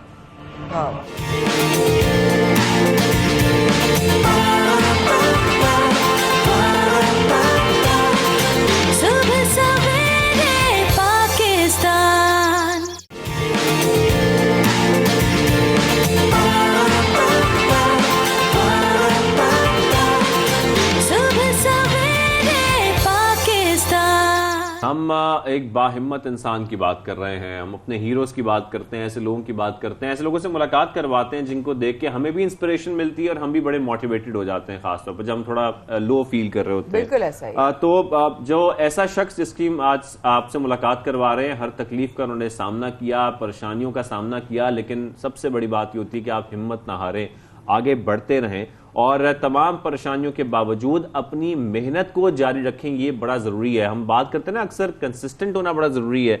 अगर आप अपनी मेहनत में कंसिस्टेंट हैं तो आपको आपकी मंजिल ज़रूर मिलती है, आपको कामयाबी ज़रूर मिलती है। माया, बिल्कुल ऐसा ही है। और समझिए कि सेहत से बढ़कर कोई नेमत नहीं है। दौलत, शोहरत, सब कुछ मिल जाता है, सारी नेमतें अल्लाह पाक अता करता है, लेकिन अल्लाह से ज़िंदगी में मांगे तो सेहत और इसके हलाल की आसानी ज़रूर मांगे, क्योंकि सेहत नहीं है तो ज़िंदगी की तमाम नेमतें बेकार हैं। बिल्कुल आप कुछ एंजॉय नहीं कर सकते, ना ये लाइफ एंजॉय कर सकते हैं, ना सक्सेस एंजॉय कर सकते हैं, ना खुशियाँ एंजॉय कर सकते हैं। सेहत बहुत बड़ी नेमत है। और जिस तरह आज हमारे मेहमान हैं, आपकी मुलाकात करवा रहे हैं फैजान बारी से। अस्सलाम वालेकुम फैजान। वालेकुम अस्सलाम। बहुत बहुत शुक्रिया प्रोग्राम में वक्त थैंक यू, आपने इनवाइट किया मुझे। फैजान, मैं चाहती हूँ दुनिया को आप खुद बताइए, आपका इस वक्त मेडिकल चैलेंज सबसे पहले क्या है? मेडिकल चैलेंज मेरा जो है अपना फिज़िकली जो है, मुझे बहुत जॉइंट्स वगैरह की बीमारी में जो है अब सर्वाइव करना जो है बहुत ज़्यादा मुश्किल होता जा रहा है, क्योंकि अब जॉब वगैरह करना जो है मेरे लिए बहुत मुश्किल होता जा रहा है। कहीं मैं ऑफिस बेस्ड जॉब बिल्कुल भी नहीं कर सकता। मैं जो हूँ सिर्फ होम बेस्ड जॉब करता हूँ, क्योंकि वो मुझसे अब ज़्यादा भाग दौड़ वगैरह काम मुझे नहीं हो सकते हैं बिल्कुल भी। किस तरह आप थक जाते, चल नहीं पाते, बैठ नहीं पाते बहुत लंबा, या चलने में प्रॉब्लम है, ट्रैवलिंग, सीढ़ियाँ, कन्वेंस, इस तरह का कोई मसाइल हैं दरपेश? जी मैम, मैं चल बिल्कुल भी नहीं पाता हूँ मैं। अच्छा। क्योंकि थोड़ा सा भी चलूँगा तो मेरी सांस फूल जाएगी और हाथ पाँव जो है ना मेरे लड़खड़ाने जैसे लग जाते हो तो आप जाता है। काम क्या करते हैं? मैं ग्राफिक डिज़ाइनर हूँ। माशाल्लाह। सो जब आप फ्रीलांस काम कर रहे हैं, घर से कर रहे हैं? जी, होम बेस वगैरह काम कर रहा हूँ मैं कंपनीज के साथ। कितना काम कर सकते हैं, कितने घंटे आप बैठ सकते हैं? क्योंकि अब तो ग्राफिक डिजाइनिंग वही वाली बात है, अब तो दुनिया वर्चुअल पे चल रही है और घर से बैठ के काम हो रहे हैं। बहुत आपके लिए अपॉर्चुनिटीज हैं इंशाल्लाह, अल्लाह खैर राज़िकीन। मुझे बताइए कि आपका कितनी देर आप बैठ सकते हैं, किस तरह के काम आप कर सकते हैं ताकि सुनने वाले जो आपको अप्रोच करना चाहें वो आपको अप्रोच कर लें? मैं बिल्कुल वही ऑफिस के वर्किंग आवर्स करता हूँ, पूरे 9 आवर्स। अच्छा, 9 आवर्स पूरा काम करता हूँ मैं। अच्छा। और जो जितने भी और एक्स्ट्रा वर्क आते हैं। सॉफ्टवेयर पे क्या काम करते हैं? ग्राफिक डिजाइनिंग, एनिमेशन में किस पे हैं बताइए? इलस्ट्रेटर और फोटोशॉप में यूज़ करता हूँ, वेब डिज़ाइनिंग, एप्स और जो है सोशल मीडिया पोस्टर्स वगैरह डिज़ाइन, ये सब मैं करता हूँ। अच्छा, वही नहीं से नहीं, घर में घर से आप कोई भी काम आपको दे, प्रोजेक्ट दे तो ये कर सकते हैं। जी, तो आपने सोचा क्या, मतलब आपको खुद ही शुरू से शौक था कि मैं ग्राफिक डिजाइनिंग ही करूं, या मैं सोचा कि मैं ये वो काम है जो मेरे लिए बेहतर है या मैं कर सकता हूं? नहीं, मुझे थोड़ा सा शौक भी था। तो मैं पहले देखता था कि जैसे टॉम एंड जेरी कार्टून्स वगैरह ये सब मैं देखता था, तो मेरे माइंड में होता था कि यार इसको इलस्ट्रेट करा जा सकता है, इसको बनाया जा सकता है। तो शुरू से ही माइंड मेरा यही था। तो फिर मैंने जो है 2011 में जो है अरीना मल्टीमीडिया से शॉर्ट जो है डिप्लोमा किया था। उसके बाद मैंने ये चीज़ स्टार्ट करी थी, जो के लिए मेरी डिजीज़ के लिए भी बेहतर था कि मुझे ज़्यादा भाग दौड़ नहीं करना पड़ेगी, एक ही जगह बैठ के काम करना है। तो मुझे ये था कि ऐसी फील्ड चूज़ करनी है जिसमें मुझे अपनी डिजीज़ को भी साथ लेकर अच्छा, और ऐसे में ना मोटिवेशन और बड़ी इंपॉर्टेंट होती है, हौसला देना बड़ा ज़रूरी होता है। फैमिली, दोस्त, सब लोग कितना सपोर्ट करते हैं आपको? फैमिली माशाल्लाह बहुत सपोर्टेड है, मेरे पेरेंट्स बहुत माशाल्लाह बहुत सपोर्टेड हैं। कभी मैं हिम्मत हार भी जाता हूँ तो मेरी मदर बहुत मेरा साथ देती हैं और फिर मेरे हौसले को ऊपर लेके आती हैं। काफ़ी दफ़ा ऐसा भी वक्त आता है कि बस मैं बोलता हूँ नहीं यार, अब यहाँ पे वाइंड अप हो जाना चाहिए कि हम मेरे अंदर और हिम्मत नहीं है, आपने चलते रहना है, वाइंड अप का इख्तियार सिर्फ उसको है, वही बैकअप करेगा हमारा। बिल्कुल बिल्कुल, मेरी मदर यही कहती हैं कि वो सब अल्लाह पाक दुनिया में लेके आया है तो उसने ही वसीला बनाया है, तो हिम्मत कभी नहीं हारनी। इंशाल्लाह एक दर बंद होता है तो दूसरा दर खुला होता है। और फैजान, हम लोग देखें, एक इंसान ना ये समझे कि हम इस दुनिया में अगर आए हैं तो उसकी मर्जी से आए हैं। बिल्कुल। अगर हम अपने होने का सवाल करते हैं तो हम उसको सवाल कर रहे हैं कि तूने हमें क्यों भेजा। तो क्या हमारी जुर्रत, हिम्मत और औकात है कि हम उस ज़ात से पूछ सकते हैं कि उसने हमें क्यों भेजा, उसने हमें क्यों पैदा किया? क्योंकि तो इजाजत ही नहीं है हमें, इजाजत ही नहीं। तो बजाय इसके कि हम ये सोचे कि उसने हमें क्यों भेजा, हम ये सोचे कि अल्लाह अब तूने हमें जो भेजा है तो मेरा मकसद क्या है यहाँ पर, आपका रीजन क्या है इस दुनिया में, आप क्यों आए हैं? बगैर रीजन के तो रब ताला कुछ करता नहीं है। तो आपका रीजन क्या है, आप क्यों दुनिया में आए? अपना मकसद तो तलाश कीजिए। हो सकता है हम अपनी उलझनों में फंस जाते हैं, अपनी बीमारी में फंस जाते हैं, जिंदगी के प्रॉब्लम से फंस जाते हैं, लेकिन वो अपना मकसद नहीं तलाश कर पाते। अल्लाह तूने मुझे भेजा क्यों है? मैं पूरा चाह रही हूँ कि आपकी जो मेडिकल कंडीशन है फैजान, वो शुरू से ही आपको ये चैलेंज का सामना था या किसी एज के बाद जाके या कुछ अरसे पहले जाके ये बढ़ गया, और कितना बढ़ गया? जी, मुझे ये चैलेंज का सामना, मैं 2 साल का था जब ये डायग्नोस हुई थी मुझे बीमारी JRA, ज्यूमेरल आर्थराइटिस। तो ये डायग्नोस हुई थी। उसके बाद जो है आहिस्ता आहिस्ता करके शुरू में तो मुझे कार्टिजोन नहीं दी गई टैबलेट, 6 साल के बाद मुझे कार्टिजोन दे दी गई। तो उसके बाद जो है वो मल्टीपल डिजीज में मैं डेवलप हो गया, कभी हार्ट प्रॉब्लम, कभी ब्लड प्रेशर प्रॉब्लम। तो उसके बाद ये हुआ कि 13-14 साल के बाद जो है बोन्स जो है बिल्कुल जो है ख़त्म होना शुरू हो गई, सुकड़ना शुरू हो गई। यानी अपने अगर मेरा कोई जॉइंट स्वाइल होता है तो उसकी जगह जो है उसमें पानी भर जाता है। जब पानी भरता है तो डॉक्टर्स निकालते हैं। निकालने के बाद जो जी बहुत तकलीफ होती है, बहुत तकलीफ होती है।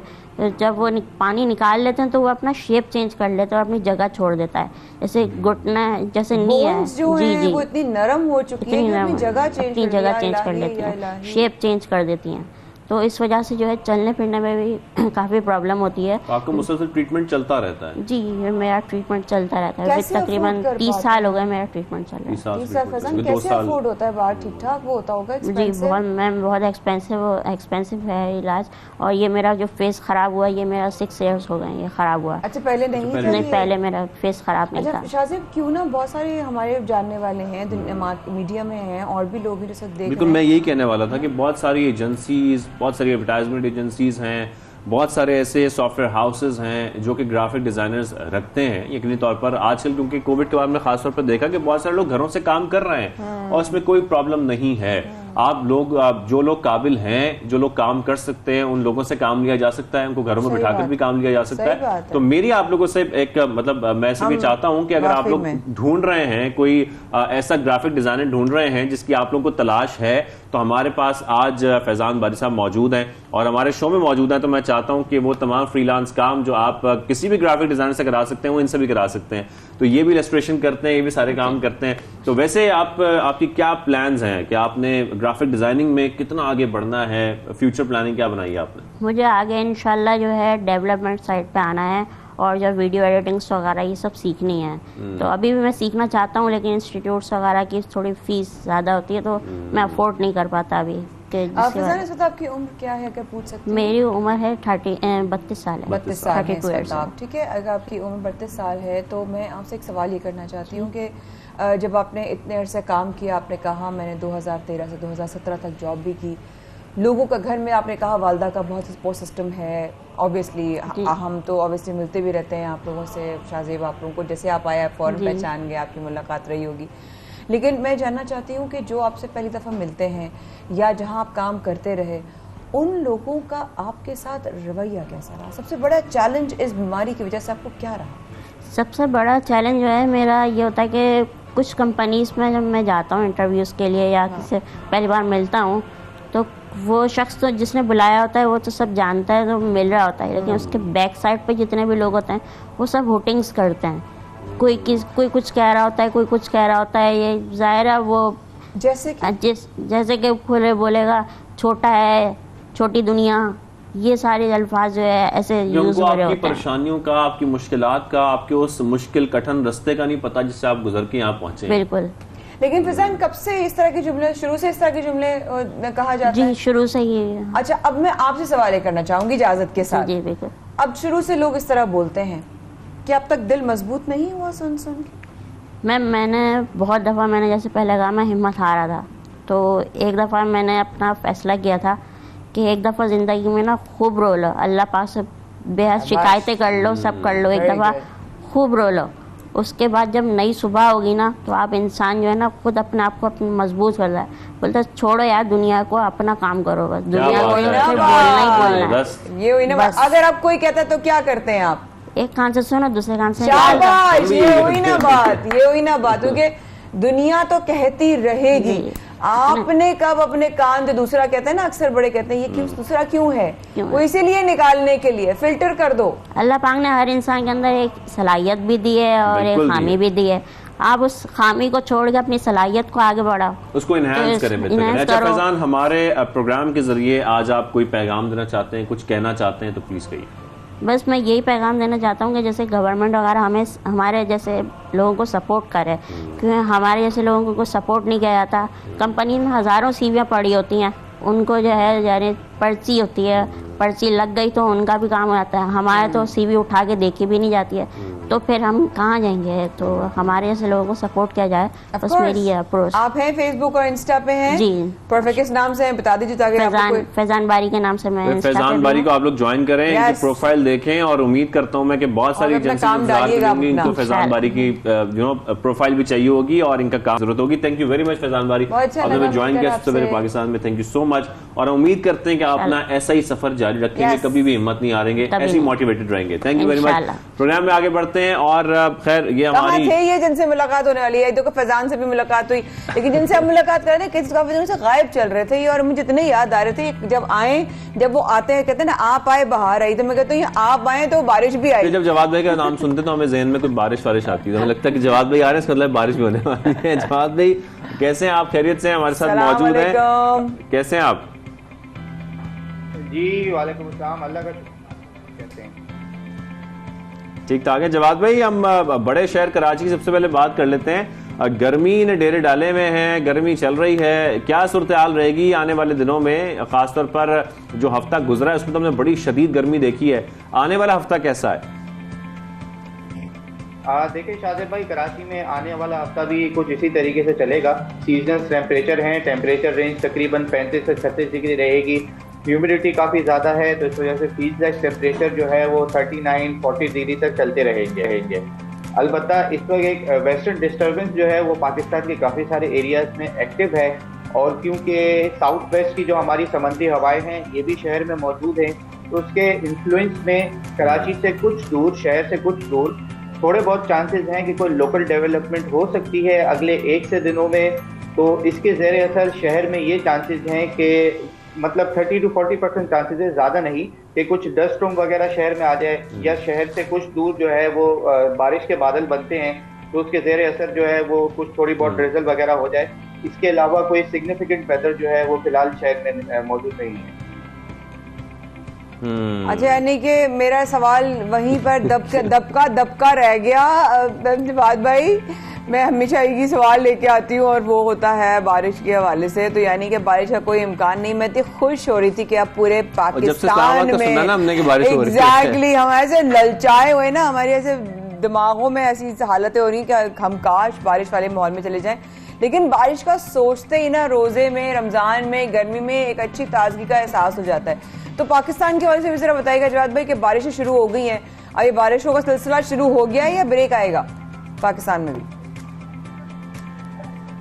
माया, देखें कराची में तो फिलहाल बारिश का ऐसे कोई इम्कान नहीं है, बस थोड़े बहुत हल्के फुल्के चांसेस हैं कि ड्रिजल हो जाए। इसके अलावा पाकिस्तान के जो दूसरे एरियाज हैं इसमें अब आपको याद होगा कि हमने शायद बताया था कि अप्रैल के जो आखिरी के दिनों हैं, रमजान के जो आखिरी का जो असरा होगा, इसमें पाकिस्तान भर में जो है वो 2 से 3 जो है वेस्टर्न डिस्टर्बेंस आते नजर आ रहे हैं।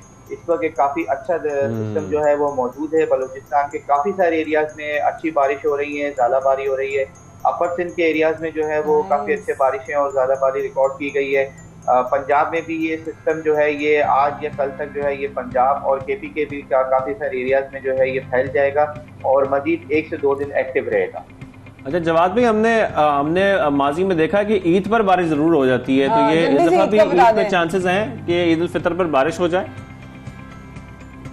पॉसिबिलिटी है, काफ़ी हद तक पॉसिबिलिटी है शादिब भाई के, क्योंकि अब ये सिस्टम बैक टू बैक आ रहे हैं। वेदर पैटर्न दोबारा चेंज हुए हैं। जो ड्राई पीरियड पिछले 20-25 दिन से चल रहा था मुल्क में, उसका अब खात्मा होना शुरू हो गया है। तो कह सकते हैं काफ़ी हद तक चांसेस हैं कि उस दौरान भी कोई ना कोई सिस्टम अगर एक्टिव हुआ तो एटलीस्ट केपी के। जवाद भाई, कराची में ईद पर बारिश होगी या नहीं? शाहरुख भाई कह रहे कराची में नहीं होगी। सारी बारिशों में कराची शामिल नहीं है। बताए ना कराची में होगी ईद पे बारिश या नहीं? कराची में फिलहाल भी अभी तक तो देखें अगले 7-10 दिन तक तो कोई ऐसा सिस्टम आता नजर नहीं आ रहा है। अब ईद के जो है वो थोड़ा सा टाइम है अभी, इंशाल्लाह इसके बारे में चल के फिर अगले हफ्ते जो है वो एक और इसके हवाले से कोई बात कर सकते हैं, वो ज़्यादा बेहतर है। ठीक है जवाब भी, थैंक यू। जवाब मेमन साहब हमारे साथ मौजूद हैं, वेदर मैन, और हमें अपडेट कर रहे थे जो पूरी सूरत हाल है मुल्क की, चाहे नॉर्दर्न एरियाज हो, पंजाब हो या सिंध का इलाका हो, कि यहाँ पर बारिशों की क्या सूरत हाल है, वेदर कैसा रहेगा, आने वाले दिनों में वेदर कैसा रहेगा। Thank you very much Jawad भाई। यहाँ पर ब्रेक लगा लेते हैं क्योंकि हम कोशिश कर रहे थे बारिश हो जाए लेकिन कोई पॉसिबिलिटी नहीं है। कुट्टी सबसे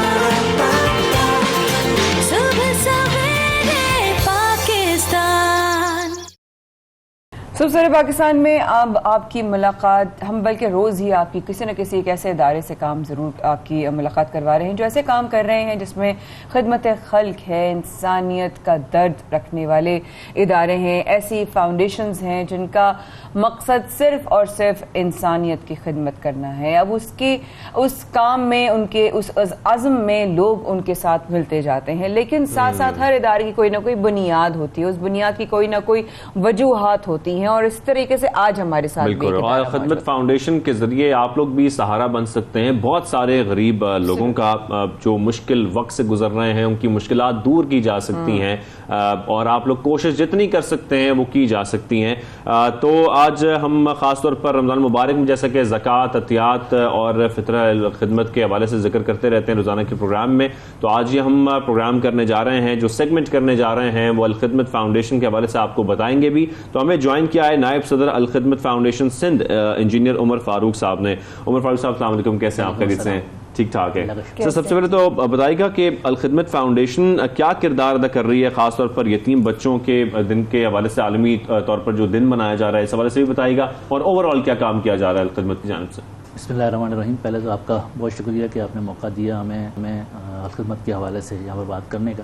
हम जो एक बड़ा काम कर रहे हैं अल खिदमत फाउंडेशन, वो मुख्तलिफ सेक्टर्स के अंदर हम काम कर रहे हैं, लेकिन रमज़ान का महीना है तो उसके अंदर हम ख़ास तौर पे कफ़ालत यतामा के हवाले से, यतीम बच्चों की कफ़ालत के हवाले से पूरा महीना गुजारते हैं। 15 रमज़ान को पूरे दुनिया के अंदर यतीम बच्चों का आलमी दिन भी मनाया जाता है, और उसका भी इनिशिएटिव अल खिदमत फाउंडेशन ने लिया था, उसके फिर OIC ने उसको अप्रूव किया और पूरे पाकिस्तान में मनाया जाता है। तो अल खिदमत फाउंडेशन ने यतीम बच्चों के हवाले से पूरे पाकिस्तान में ये कोशिश की कि हम ये ऐसा कल्चर डेवलप करें कि जिसके नतीजे के अंदर जो पूरे पाकिस्तान में 45 लाख बच्चे यतीम हैं और वो स्कूल जाना उनके लिए मुश्किल है, तालीम हासिल करना मुश्किल है, उनकी मदद की जाए, उनकी तालीम के लिए सहारा बना जाए। और इसके लिए हमने कोशिश की कि 2 तरह के प्रोग्राम जो है बनाए जाएँ। तो एक तो वो बच्चे हैं कि जो यतीम हैं, जिनके वालिद मौजूद नहीं हैं, लेकिन अपनी वालदा के साथ, अपने मामों के साथ, अपनी खाला के साथ, चचा के साथ वो अपने घर पे रहते हैं, लेकिन उनके भी हालात ऐसे हैं कि वो उसको अफोर्ड नहीं कर सकते हैं। तो हमने ये कोशिश की कि वो अपने घर के अंदर रहें, अपनी माँ के साथ या अपने मामों खाला के साथ रहें, और हम उनके घर के अंदर उनकी फैमिली को सपोर्ट कर रहे हैं, जिसके नतीजे में वो अपनी तालीम को मुकम्मल कर सकें। ये तकरीबन जो 45 लाख बच्चे हैं, अगर इनको हम तवज्जो नहीं देंगे, इनका हम सहारा नहीं बनेंगे, तो ये माशरे का ऐसा जुज़ बन जाएंगे कि जो हमारे लिए बोझ बन जाएगा। तो इनको करामत बनाने के लिए ये हम सब की जिम्मेदारी है। अल्लाह के नबी करीम सल्लल्लाहु अलैहि वसल्लम ने यतीम बच्चों के हवाले से कहा कि यतीम बच्चे का मैं कफ़ील हूँ, इसका मतलब ये है कि जितने उम्मत मुस्लिमा में यतीम बच्चे हैं, जिम्मेदारी है, सबकी जिम्मेदारी अल्लाह के नबी करीम सल्लल्लाहु अलैहि वसल्लम ने ली है। और जब उन्होंने ली है तो उसका मतलब ये था कि क़यामत वक्त तक जब आने वाले जो मुसलमान हैं उन सब की ये जिम्मेदारी है कि जो करीब करीब यतीम बच्चा होगा उसकी जिम्मेदारी हमने लेनी है। तो खिदमत फाउंडेशन ने यही किया कि अपना एक कल्चर डेवलप किया, लोगों को बताया कि यतीम बच्चे हमारी जिम्मेदारी हैं और हम इनको बेहतर तरीके से लेके चलेंगे तो ये आइंदा पाकिस्तान के लिए तरक्की का बाइस बनेंगे और उसकी तरक्की के लिए अपना किरदार अदा कर सकेंगे।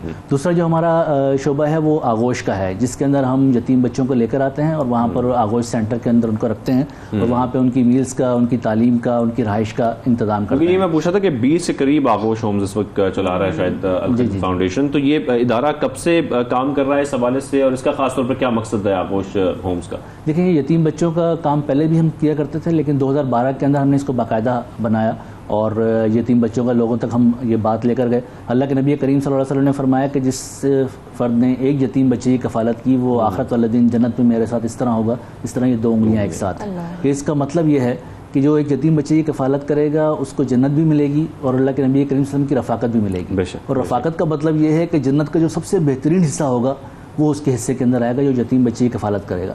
अल्लाह के नबी करीम सल्लल्लाहु अलैहि वसल्लम ने फरमाया कि मेरी उम्मत का सबसे बदतरीन घर वो है कि जहाँ पर यतीम बच्चे के लिए कुछ नहीं है। इसलिए हमारे हर घर के अंदर किसी यतीम बच्चे की कफ़ालत के हवाले से उसके लिए कुछ ना कुछ होना चाहिए।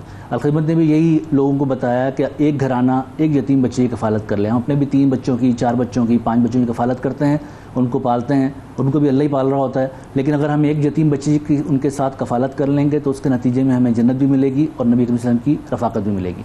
जो आगोश है उसका हमने ये मोटिव रखा कि आगोश का आपको शायद इल्म हो कि अल्लाह के नबी करीम सल्लल्लाहु अलैहि वसल्लम भी यतीम थे और उनकी कफ़ालत अल्लाह ताला ने की। और अल्लाह ताला कुरान में जिक्र करता है कि ए नबी, हमने तुमको उस वक्त भी अकेला नहीं छोड़ा जब तुम यतीम थे।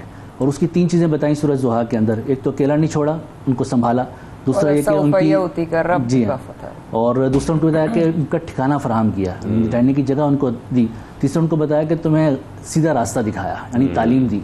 तो हम भी यही चीज़ कि उनका ख्याल रखें, लेकिन उनको अकेला ना छोड़ें यतीम बच्चों को, उनको ठिकाना फराहम करें और तीसरी चीज़ की उनकी तालीम का इंतज़ाम करें, उनको सीधा रास्ता दिखाएं। तो आगोश में हम ये तीनों चीज़ें वहाँ पे प्रोवाइड कर रहे हैं। अमूमन हमारे माशरे के अंदर समझा जाता है कि जो यतीम खाना होता है या यतीम बच्चे रहते हैं उसका बहुत बुरा हाल होता है और होता भी है ऐसा कि बुरा हाल ना हो। हमारे जो 20 आगोश चल रहे हैं पूरे पाकिस्तान के अंदर, सिंध में हमारे कराची के अंदर कोहसार में एक है, गुलशन मेमार के अंदर, दूसरा हाला के अंदर दूसरा है और तीसरा राशिदाबाद टंडोलयार के अंदर हम इंशाल्लाह 2 महीने में उसको स्टार्ट करने के लिए जा रहे हैं। आप किसी भी पूरे पाकिस्तान में, मरी में है, कोहाट में है, पेशावर में है, लाहौर में है, शेखुपुरा में, आप किसी भी आगोश में चले जाएंगे तो इस वक्त पाकिस्तान के जो सबसे बेहतरीन बोर्डिंग स्कूल के अंदर फैसिलिटीज़ होती हैं वो हम वहाँ पे यतीम बच्चों को दे रहे हैं। अच्छा, मैं आपसे उमर साहब, माशाल्लाह आप सब कुछ खुद ही बता रहे थे, हमारे सवाल साथ साथ कवर भी होते जा रहे हैं, लेकिन आपकी बात से एक सवाल मेरे जहन में आ रहा था और वो ये कि जिस तरह आपका एक तो सबसे पहले तो आगोश होम्स जो नाम है ना, मुझे ये बड़ा पसंद आया क्योंकि पहले भी आपके रिप्रेजेंटेटिव आए थे और हम लोगों ने ये अप्रिशिएट किया था।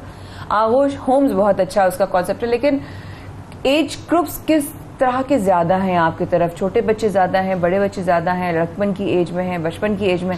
मैं चाहती हूँ ज़रा वो भी क्लैरिटी होती भी जाए साथ साथ। देखिए, जो एक फैमिली सपोर्ट का प्रोग्राम है ना, उसमें तो हम मैट्रिक तक के बच्चों को सपोर्ट करते हैं, क्योंकि अपने घरों पे रहते हैं तो वो अपने घरों के अंदर रहें और हम उसके अंदर ट्रांसपेरेंसी भी इस तरह रखते हैं कि एक बच्चे का खर्चा तकरीबन कोई 4,500 रुपये महीने का और 54,000 रुपये साल का आता है और वो हम उसकी माँ के अकाउंट में ट्रांसफ़र करते हैं, उसको कोई देने नहीं जाता है, वो अपने ATM से निकालती है और पूरी खुददारी के साथ खुद ही उसको इस्तेमाल करती है। और वो बुनियादी तौर पर तालीम के लिए है, उसकी स्कूल की फ़ीस है और उसके यूनिफॉर्म है और उसकी किताबों के लिए हम वो उसको प्रोवाइड करते हैं। दूसरा, उसके लिए तो कोई एज लिमिट नहीं है, सिर्फ यही लिमिट है कि मैट्रिक तक हम उसको सपोर्ट करेंगे, उसके बाद फिर उसकी मर्जी आगे पढ़े या ना पढ़े, तो बेसिक उसकी हो गई। अच्छा, आगोश जो है उसके अंदर बच्चों को लाके रखा जाता है, वो एक सबसे मुश्किल काम है कि वहाँ पे आप किस तरीके से मैनेज करेंगे। इसलिए हमने वहाँ पे कोशिश की है कि हम 6 से 11 साल की उम्र के बच्चों को वहाँ पर लेकर आएंगे। उससे बड़ा ज़्यादा हो, ठीक है ना, छोटा ज़्यादा हो। लेकिन जो आप बता रहे हैं, जो घर पे कफालत की जा रही है, उनको पैसे दिए जाते हैं कि वो पढ़ाई मुकम्मल करें, इसको बात को मेक श्योर भी किया जाता है कि उनकी पढ़ाई हो रही है, सब चीज़ें वैसी हो रही है जैसे कि अल-खिदमत ने प्लान किया? जी। अच्छा, इसमें हमने कोशिश की कि अमूमन हम करते हैं और लोग पैसे देते हैं और पैसे चले जाते हैं और लोगों को पता भी नहीं लगता है कि यार कहाँ चले गए, किस तरह हो गया। हमने कोशिश की है कि हर 100 बच्चों के ऊपर हमारे हमारा एक FSO होता है जो उसकी सब चीज़ों को मामलात को देखता है, उनकी स्कूल के मामलात को देखता है। जो डोनर हमें किसी बच्चे को जो है वो अपने साथ लेता है, उसकी कफालत करता है, हम 3 महीने के बाद 6 महीने के बाद उससे उसकी स्कूल की रिपोर्ट शेयर करते हैं। यानी अगर मैंने किसी बच्चे को किसी कफालत अपने जिम्मे ली है तो मुझे मालूम है कि कौन से शहर के कौन से स्कूल के कौन सा बच्चा है जिसकी मैं कफालत कर रहा हूँ, और अलखिदमत फाउंडेशन ये कोशिश करती है कि हर 6 महीने बाद उसकी स्कूल रिपोर्ट भी उससे ये मेरा मतलब कि जो कफालत नहीं उनको ये पता हो कि हम किसी कफालत कर रहे हैं, वाकई उनकी अच्छा पढ़ाई भाई, मैं जरा एक क्लैरिटी कराना चाह रही हूँ कि जो पढ़ाने वाले बच्चे जिनका आप अभी जिक्र कर रहे हैं, क्या वो भी यतीम है या उसके लिए कोई क्राइटेरिया नहीं है कि वो गरीब भी हो सकते हैं, मुस्तहिक भी हो सकते हैं, जो पढ़ने वाले हैं जो अपने अपने घरों में, लेकिन उनकी आप एजुकेशन देख रहे हैं? जी, हमारे जो 45 लाख बच्चे हैं उनमें बहुत सारे यतीम ऐसे हैं कि जिनका कोई पुरसाने हाल नहीं था और बड़े मुश्किल के अंदर थे। जी, सिर्फ यतीम है। कफालत यतामा में तो सिर्फ यतीम है। उसके अलावा हमारे तालीम के अलग प्रोजेक्ट्स भी काफ़ी मौजूद हैं, स्कूल्स हैं, कॉलेजेस हैं। फिर थरपारकर के अंदर बहुत बड़ा काम है हमारा जो चौनरा स्कूल के नाम से, वो बिल्कुल फ्री है, वहाँ पे लोग तालीम हासिल करें। वहाँ पे हॉस्टल भी है हमारा, वहाँ पे तालीम हासिल करें। फिर हेल्थ के अंदर बहुत सारे काम हैं। लेकिन यतीम बच्चों के हवाले से जो हमने कोशिश की है उसमें 2 ही प्रोजेक्ट हैं जिसके अंदर हम ये चलाते हैं कि एक आपका घरों के अंदर फैमिली सपोर्ट का प्रोग्राम है और दूसरा आपका आगोश के अंदर जो हम प्रोग्राम चला रहे हैं उसमें है। तो हमने ये कोशिश की है कि पूरे पाकिस्तान के जो यतीम बच्चे हैं उनके पीछे कोई ना कोई खड़ा हो। हमारे माशरे के अंदर वैसे उन लोगों का ही बुरा हाल है जिनके वालिदैन मौजूद हैं, जो हालात चल रहे हैं तालीम के और सेहत के, लेकिन यतीम बच्चे तो वो हैं कि जिनका कोई पुरसाने हाल नहीं, जो कोई पूछने वाला नहीं है। इसलिए हमने एक कल्चर बनाना है कि हमारी पूरी पाकिस्तानी कौम मिल के अपने यतीम बच्चों के साथ खड़ी हो जाए। और यतीम बच्चे आपको हैरान भी बहुत करते हैं, मतलब हमें लगता है कि शायद ये बिल्कुल ऐसे ही बस होंगे, लेकिन वो जिस तरह बहुत टैलेंटेड होते हैं, एक्स्ट्रा ऑर्डिनरी रिस्पॉन्सिबल होते हैं और आपको ऐसी चीज़ों पर हैरान कर देते हैं कि आपको फील ही नहीं होता है कि यार ये बच्चे भी इस तरह की चीज़ें कर सकते हैं। यानी हमारे उमून माशरे के अंदर हम भी बच्चों को देखते हैं, रिश्तेदारों में, बाकी जगहों पर, लेकिन वो जितने टैलेंटेड हैं और अपनी जिम्मेदारी के साथ जो अपनी चीज़ें पूरी कर रहे हैं वो हैरानकुन है कि किस तरीके से। जैसे कि अभी आप थरपारकर का जिक्र भी कर रहे थे, तो वहाँ पे कौन से प्रोजेक्ट इस वक्त जारी हैं? साथ में आप लोगों के रजाकार अलखिदमत फाउंडेशन के माशाल्लाह हर जगह नजर आते हैं। जैसे कितने प्रोजेक्ट्स पर एट अ टाइम काम हो रहा है इस वक्त? देखिए, मैं प्रोजेक्ट्स अगर बताऊंगा तो बहुत ज़्यादा हो जाएंगे। जैसे 48 के करीब तो हमारे हॉस्पिटल ही हैं पूरे पाकिस्तान में चल रहे हैं। फिर एम्बुलेंस का पूरा एक शोबा है। लेकिन थरपारकर के हवाले से हम बात कर लेते हैं। थरपारकर पूरे पाकिस्तान के अंदर एक मुश्किल जगह है जहाँ पे जाना भी एक मुश्किल है और वहाँ पे जो लोग ज़िंदगी गुजार रहे हैं वो भी बड़ी मुश्किल के अंदर गुजार रहे हैं और पूरी दुनिया का फोकस भी उसके ऊपर मौजूद है। अलखिदमत फाउंडेशन ने वहाँ पर पहले एक पानी का बहुत बड़ा मसला था। आज से कोई 15-20 साल पहले नेमतुल्लाह खान साहब ने उसको शुरू किया और यहाँ कराची से जाया करते थे और वहाँ पे कुएँ खुदवाया करते थे। अल्लाह का बहुत शुक्र है कि हम 1600 से ज़ायद कुएँ वहाँ पे खोद चुके हैं और अभी हमने एक सर्वे करवाया तो कोई गांव ऐसा नहीं है कि जहाँ पे पानी का कुआं मौजूद ना हो। अच्छा। पीने के पानी की अलग बात है कि उससे कितनी अच्छी चीज़ें हो सकती हैं, कितना साफ़ हो सकता है, बाकी चीज़ें हो सकती है, उसकी भी कोशिश कर रहे हैं। लेकिन पानी का दस्तियाब होना भी एक जो मसला था उसको हल करने के लिए अलखिदमत ने तकरीबन 1600 से ज़ायद प्रोजेक्ट जो है वहाँ पर किए हैं और हर गाँव के अंदर जो है वो हमने पानी पहुँचाया है। इस तरीके से हमारा एक वहाँ प्रोजेक्ट है चौनरा स्कूल के नाम से। चौनरा स्कूल आपने अगर आपको पता हो कि थरपारकर के अंदर मुख्तलिफ झुग्गियाँ बनती हैं एक खास स्टाइल की, उसको चौनरा कहते हैं। तो हमने भी वही स्टाइल दिया कि एक चौनरे के अंदर हम एक स्कूल बनाते हैं और उसमें छठी से लेके मैट्रिक तक के या उससे कम भी जो बच्चे हैं, वहाँ पे बच्चे भी कम होते हैं। वहाँ पे जो छोटा सा गांव होता है 50-60 बच्चे, 70-80 बच्चे, वो एक ही चौनरा स्कूल के अंदर एक ही उस्ताद वो उनको तालीम दे रहा होता है। अलखिदमत के आप लोगों के टीचर्स वहाँ पर जाते हैं, जो वहाँ पर होते हैं, एक ही टीचर होता है, वो इसको चलाता है, वो सब चीज़ें करता है, लेकिन बुनियादी तालीम उन बच्चों को दे देता है। फिर वहाँ से जो अच्छे बच्चे होते हैं जो ज़्यादा तालीम हासिल कर सकते हैं उनको हम 8वीं से लेकर आते हैं मिठी शहर के अंदर। वहाँ पे हमारा हॉस्टल मौजूद है, स्कूल मौजूद है, वो वहाँ पे आके तालीम हासिल करते हैं। जो उसमें शाइनिंग होते हैं वो फिर कराची आ जाते हैं, कहीं और जहाँ भी उन्होंने तालीम हासिल करनी हो वहाँ भी करते हैं। अलखिदमत फाउंडेशन ने इस बात की भी कोशिश की है कि जो प्रोफेशनल तालीमी इदारे हैं, जो बच्चा अच्छा हो, शाइनिंग हो और आगे पढ़ना चाहता हो, तो हम उसकी भी उसको स्कॉलरशिप देते हैं। और तकरीबन 200 से ज़ायद बच्चे इस वक्त सिंध के तालीमी इदारों के अंदर जो प्रोफेशनल तालीमी इदारे हैं, इंजीनियर्स और डॉक्टर्स बन रहे हैं, उनको हम अल्फला स्कॉलरशिप के नाम पे स्कॉलरशिप। तो इन तमाम चीज़ों में आप लोग भी हिस्सा ले सकते हैं, आप लोग भी यतीम बच्चों की कफालत कर सकते हैं, बिल्कुल लेना चाहिए। तो हम क्यों ना उमर भाई से पूछ लेते हैं कि किस तरीके से लोग पूरी दुनिया से जो है वो अलखिदमत का हिस्सा बन सकते हैं, बनना चाहते हैं। वेबसाइट के हवाले से बता दीजिए, पाकिस्तान में किस तरह रब्ता कर सकते हैं, कैसे आप तक पहुंचा सकते हैं। देखिए, अलखिदमत फाउंडेशन वैसे पूरे पाकिस्तान के अंदर मौजूद है और आपकी वेबसाइट के ऊपर भी, इंटरनेट के ऊपर भी आप जाएंगे, अलखिदमत लिखेंगे तो फ़ौरन ही चीज़ें सामने आ जाएंगी।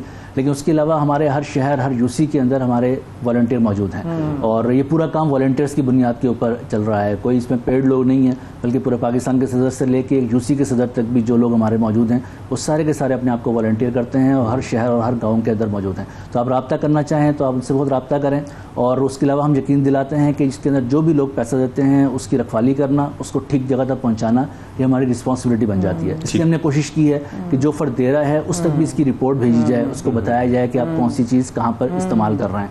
और जितने लोग इसमें वॉलंटियर कर रहे हैं वो खुद भी इसके अंदर अपना शेयर डालते हैं। जब वो खुद शेयर डालते हैं तो उसके लिए और ज़्यादा चौकीदारी करना आसान हो जाता है। शेयर डालते हैं और वेबसाइट के थ्रू आप कह रहे हैं कि डोनेशन की जा सकती हैं। ये तमाम इस वक्त मौजूद हैं। खैर, हमारे साथ नायब सदर अल-खिदमत फाउंडेशन सिंध इंजीनियर उमर फारूक साहब मौजूद थे। थैंक यू सर, आपने हमें ज्वाइन किया। और इस तरीके से आप लोग भी रमज़ान के बाबरकत महीने में अपनी डोनेशंस अल-खिदमत फाउंडेशन तक पहुंचा सकते हैं। बिल्कुल बिल्कुल। जैसे शाहजेब ने, आपने ये सेगमेंट देखा, शाहजेब ने कहा कि रमज़ान का बाबरकत महीना जारी है।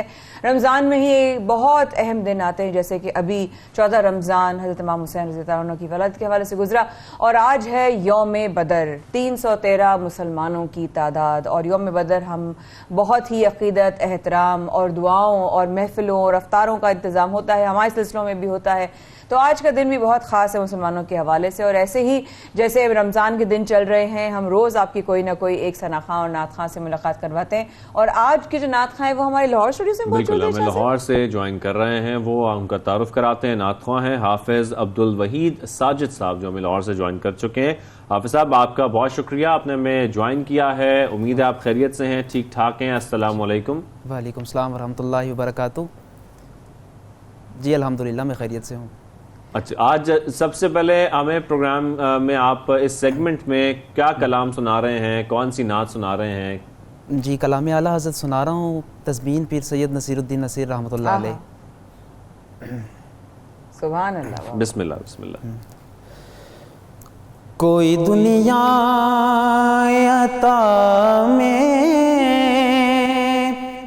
नहीं हमता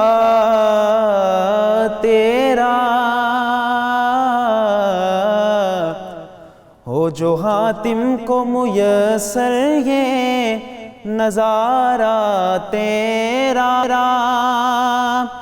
के उठे देख के बख्शिश में ये रुतबा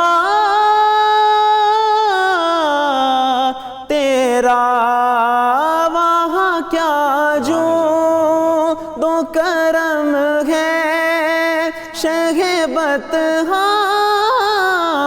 तेरा, नहीं सुनता ही नहीं मांगने वाला तेरा।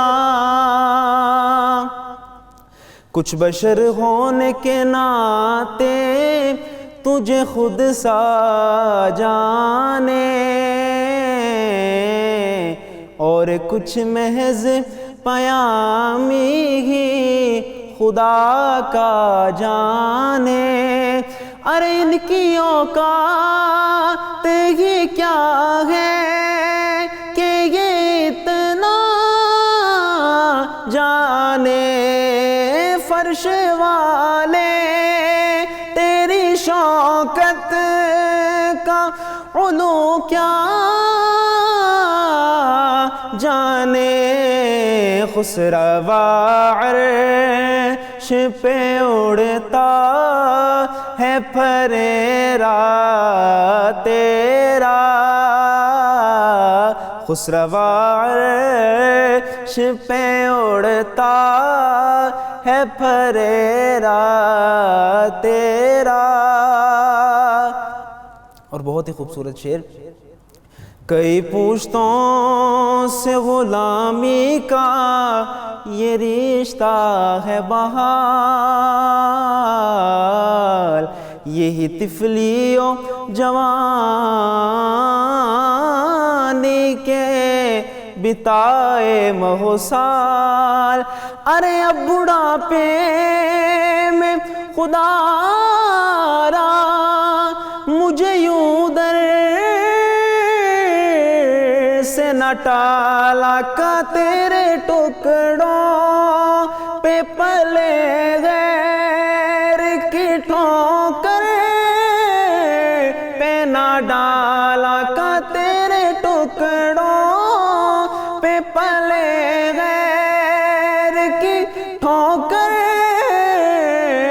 पे न डाल। झिड़कियाँ खां कहाँ छोड़ के सदका तेरा, वाह क्या जो दो करम है शगे बतहा तेरा।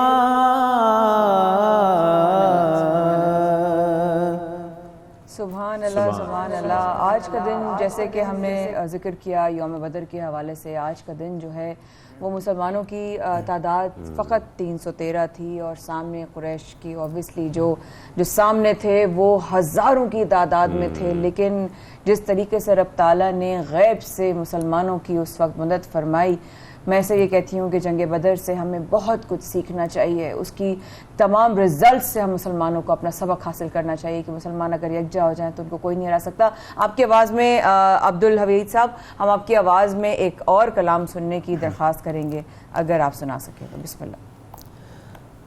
हाँ ऐ सब्ज़ गुंबद वाले। और ये कलाम अमजद भाई की याद दिलाता है, कल अमजद भाई को 16 रमज़ान को गुजरा हुआ दिन था, उनको 6 बरस हो गए शहादत का जाम पिए हुए। अल्लाह पाक ने उनके दर्जात बुलंद फरमाए। रमज़ान में रोज़े में रब ताला ने उनको बड़े दर्जात से नवाजा। और शाहज़ेब मेरे ख्याल है आज के लिए बस इतना ही, प्रोग्राम का ख़त्म करते हैं। अपना रखिएगा बहुत ज़्यादा ख्याल, होगी आप लोगों से कल मुलाकात। अल्लाह हाफ़िज़।